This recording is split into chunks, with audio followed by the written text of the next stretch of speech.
2 minggu masuk tahun 2024, pasar saham masih tetap saja kelihatan bergejolak. Walau proyeksi perekonomian Indonesia masih cukup baik, pemilu yang diselenggarakan tahun ini membuat para pelaku bisnis memilih wait and see. Apa yang bisa kita pelajari dari 2023 lalu? Apa yang akan terjadi saat nanti hasil pemilu sudah final? Lantas, apa yang sebaiknya diinvestasikan para investor di kondisi sekarang ini? Berikut ini analisis dan tips dari Katarina Setiawan, Chief Economist and Investment Strategist Manulife Asset Management Indonesia. Ya, pasar saham Indonesia selama tahun 2023 tuh naiknya 1,8%. Kira-kira di tengah lah antara yang terbagus mungkin Jepang 28%, kemudian yang paling terpuruk tuh Thailand minus 15%. Kalau pasar obligasi kita naik 8,7%, kira-kira ranking 3 di antara yang terbagus adalah Filipina 11% lebih, kemudian emerging market itu 9,1%. Nah, sepanjang tahun 2023, baik pasar saham maupun pasar obligasi global itu sangat volatile, volatilitasnya tuh tinggi. Ini karena ada perbedaan yang sangat tajam antara ekspektasi pasar dengan realita. Jadi pasar memperkirakan misalnya akan terjadi resesi ekonomi di negara maju, itu tidak terjadi. Kemudian pasar memperkirakan The Fed sudah berhenti menaikkan suku bunga di 5%, ternyata The Fed masih lanjut menaikkan suku bunganya. Kemudian juga penguatan US dollars yang diperkirakan mengalami moderasi, ternyata menguat terus gitu. Ekspektasi positif di pasar Asia yang tadinya diperkirakan didukung oleh kebijakan akomodatif The Fed dan juga pembukaan kembali ekonomi China itu juga tidak sepenuhnya terjadi. Mungkin yang masih inline dengan ekspektasi itu adalah kondisi makro Indonesia itu masih sesuai dengan perkiraan. Inflasi masih baik, kemudian pertumbuhan PDB dan sebagainya. Jadi itu yang terjadi di 2023. 2024 tuh banyak sekali pemilu di banyak negara. Dan ada yang memang ya udah oke-oke aja, kelihatannya akan aman-aman aja. Tapi mungkin ada beberapa yang menjadi sorotan perhatian dunia. Antara lain pemilu di Taiwan, tanggal 13 Januari sebentar lagi ini. Kemudian pemilu di US yang akan terjadi di bulan November tahun ini begitu. Kenapa pemilu Taiwan? Karena itu akan mempengaruhi hubungan diplomatik antara Taiwan dengan China dan juga peta atau kondisi geopolitik antara kedua negara tersebut dan juga allies mereka begitu ya. Nah, pemilu di Amerika tentu saja juga akan mempengaruhi peta diplomatik, kondisi geopolitik global. Jadi itu adalah beberapa contoh. Nah, di Indonesia sendiri ada pemilu tentunya kita memperkirakan akan berlangsung aman seperti yang sudah terjadi di sebelum-sebelumnya.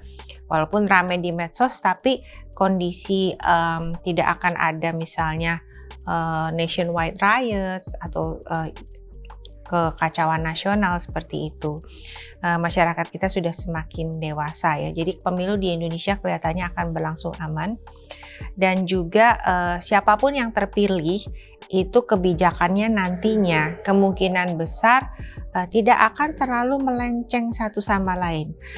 Karena kita ada keterbatasan budget atau anggaran. Jadi keterbatasan anggaran ini tidak memungkinkan untuk dilakukan kebijakan yang terlalu dalam tanda kutip nyeleneh.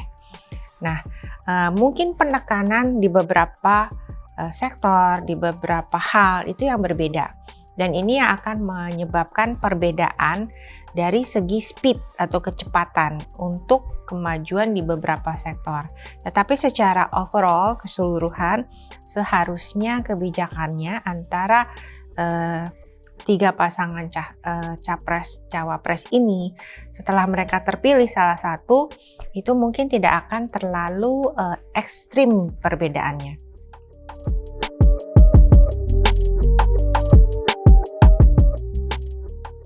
Ya, kalau di tahun pemilu ya biasanya itu konsumsi agak diuntungkan karena ada anggaran pemilu yang diberikan ke masyarakat. Kemudian capex agak tertahan gitu ya. Nah, setelah kepastian pemilu tercapai, biasanya kemudian bisnis kembali melakukan aktivitas secara normal. Nah, untuk tahun ini pasar global sangat diuntungkan dengan lebih akomodatifnya kebijakan The Fed, karena kami memperkirakan suku bunga sudah mencapai puncaknya dan kemudian pertumbuhan mengalami moderasi tetapi tidak ada resesi, kelihatannya demikian. Jadi moderasi artinya pertumbuhan ekonominya melambat tetapi tidak terlalu lemah sehingga menyebabkan resesi, tidak terlalu kuat sehingga memicu inflasi yang berlebihan. Kita juga memperkirakan bahwa nilai tukar US dollars itu sudah tidak akan sekuat yang terjadi di tahun lalu karena suku bunga sudah mencapai puncaknya. Itu yang di pasar global. Untuk pasar domestik kami memperkirakan perekonomian tetap stabil, pertumbuhan PDB tetap dalam range, inflasi terkendali, dan rupiah akan diuntungkan dengan sudah tercapainya kenaikan suku bunga The Fed sudah mencapai puncaknya. Kami memperkirakan BI juga akan lebih akomodatif untuk tahun ini. Jadi pasar saham maupun obligasi akan ditopang oleh hal-hal tersebut, kondisi makro tersebut. Untuk pasar saham juga ditopang oleh valuasinya. Valuasi pasar saham Indonesia itu sangat rendah, jauh di bawah rata-rata valuasi 10 tahun terakhir. Dan ini bisa memicu kenaikan, di mana pertumbuhan perusahaan juga masih sehat. Kami perkirakan pertumbuhan laba mencapai sekitar 8% tahun ini secara agregat. Untuk pasar obligasi akan ditopang oleh kondisi makro yang stabil, kemudian juga nilai tukar yang menguat, kemudian lebih risk on investor global karena kondisi atau kebijakan moneter yang lebih akomodatif. Ini akan memicu investor asing masuk lagi ke pasar kita, dan investor domestik masih terus melakukan juga investasinya di pasar obligasi kita.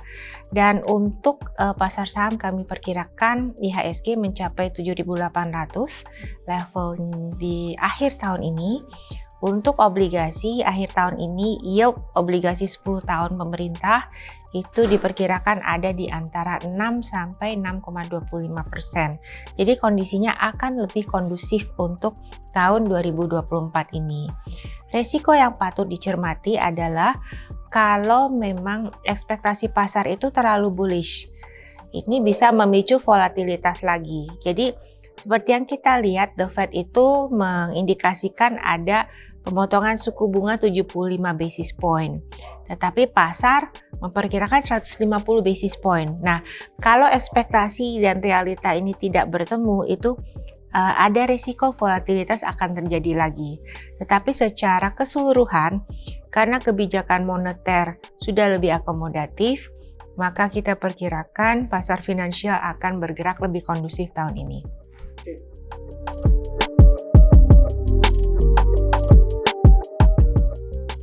Ya, sebagai investor, ini adalah saat yang tepat untuk akumulasi investasi di kelas aset yang sesuai dengan profil risiko kita.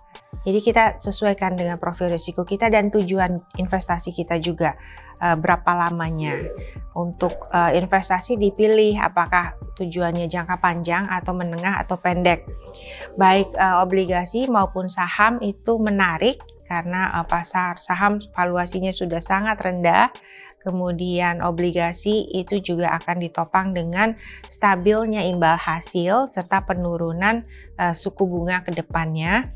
Nah, kemungkinan kita melihat bahwa pasar obligasi akan bergerak duluan, bergerak positif duluan maksudnya, karena pasar obligasi itu sangat sensitif dan responnya lebih langsung terhadap perubahan makro dunia. Jadi kalau ada kondisi di mana The Fed menurunkan suku bunga atau jeda saja ya, itu maka pasar obligasi itu langsung bereaksi positif. Data-data yang ada memperlihatkan bahwa US Treasury Yield itu langsung turun begitu The Fed melakukan jeda kebijakan suku bunganya. Belum sampai turun ya suku bunganya, itu terulang berkali-kali di siklus-siklus yang lalu, di mana setelah The Fed menaikkan suku bunga secara agresif lalu jeda, itu langsung US Treasury Yield-nya itu turun.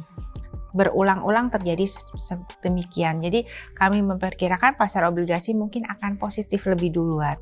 Setelah itu jangan lupakan saham, karena saham juga akan menikmati benefit atau keuntungan kebijakan moneter yang lebih akomodatif, ditopang lagi dengan pertumbuhan ekonomi yang stabil dan juga pertumbuhan laba korporasi yang lumayan kuat juga tahun ini, sekitar 8%.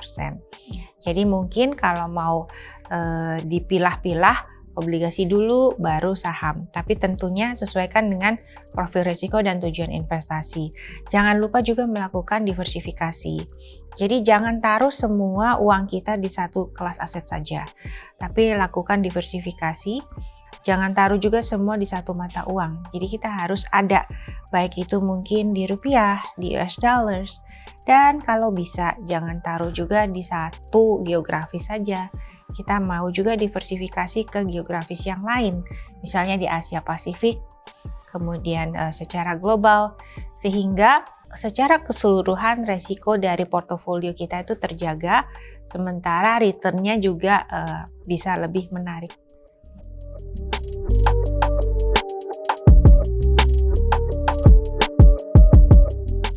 Ya, untuk internasional ada beberapa pilihan. Di Asia Pasifik juga menarik karena kemungkinan Asia ini akan lebih stabil, ditopang oleh perdagangan dunia yang membaik. Karena tadinya perdagangan dunia itu sangat parah dipengaruhi dengan isu-isu supply chain misalnya. Kemudian pemerintah China juga sangat berkomitmen untuk menjaga perekonomiannya. Kalau kita lihat walaupun pertumbuhan ekonomi di China itu menurun, tapi ekspor, import atau international trade-nya itu masih sangat terjaga. Jadi Asia Pasifik itu menarik, pilih reksadana syariah Asia Pasifik yang memang memilih masing-masing keunggulan di negara-negara yang menjadi tujuan investasinya. Jadi tidak sama misalnya di Australia, kita akan memilih sektor mining dan healthcare, bukan misalnya sektor teknologi. Tapi di Taiwan misalnya, kita memilih sektor semikonduktor gitu. Secara global itu juga sangat menarik karena diversifikasinya itu melebar, jadi tidak terkonsentrasi di suatu kawasan tertentu. Tema yang sangat menarik juga adalah ESG, ya, Environment, Social, and Governance, yang terdiversifikasi secara global. Ini kelihatannya masih akan menjadi favorit investor dalam waktu jangka panjang. Karena semakin lama semakin ada preferensi terhadap energi terbarukan, kemudian transisi kepada perekonomian yang lebih rendah karbonisasinya, sehingga tema ESG dan global itu akan sangat diminati dan bukan hanya untuk saat ini tetapi lebih ke arah jangka panjang.